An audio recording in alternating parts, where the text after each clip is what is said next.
California is currently facing a severe drought, and experts are unsure when it will come to an end. The last 3 years have been exceptionally dry, and this could potentially go down as the driest period in California's history. However, the state is also experiencing significant flooding, leaving millions of residents evaluating the destruction and over 100,000 people without electricity. This paradoxical situation is hard to comprehend. How can a location be undergoing both drought and flooding simultaneously? Hello everyone, and welcome to another video. Today we'll be looking at California's new $4 billion Mega Reservoir. Yeah, you heard it right.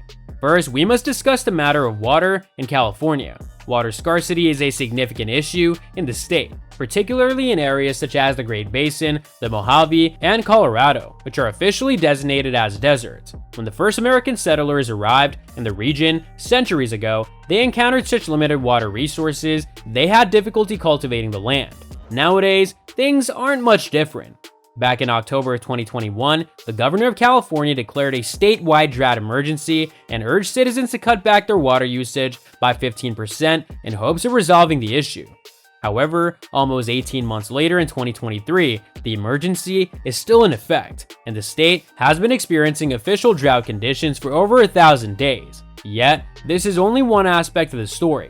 In the midst of this prolonged drought, California was also hit with a period of intense rainfall that resulted in significant flooding in several regions. The flooding caused damage to towns and cities, claimed 22 lives, and prompted the governor to declare another state of emergency. Presently, the state is in the midst of two opposing states of emergency, drought and flood concurrently.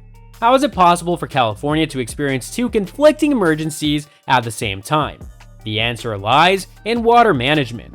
When there is a heavy downpour, a significant volume of water falls to the ground and floods the surrounding areas, but only a small portion of it is collected and appropriately stored. When the sun comes out, most of the water is drained away or flowed into the sea, and the region continues to face drought as if it never rained. California is presently experiencing this exact scenario.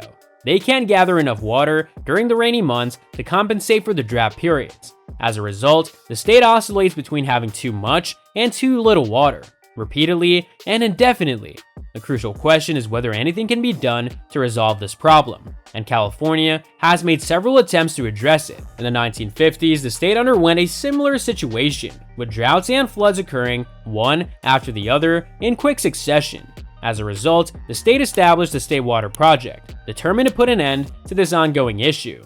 The SWP, also known as this project, aimed to address the challenge of water storage during flooding periods for later use during droughts. Over the course of several years, the project team constructed over 20 dams to collect water in large reservoirs during heavy rainfall.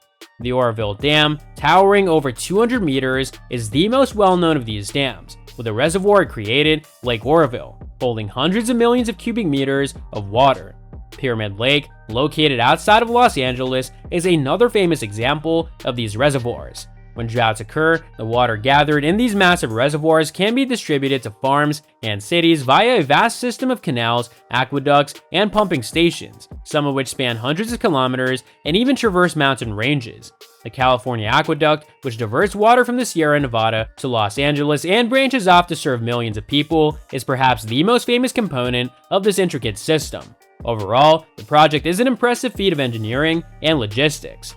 The Edmonston pumping plant faced the daunting task of lifting water over the Tehachapi Mountains, which towered at a height of 600 meters. To put it into perspective, this was equivalent to pumping a river over the top of the One World Trade Center, making it the only pumping plant in the world capable of lifting water to such a height. The entire water management system in California was one of the most ambitious and technologically advanced systems in the world.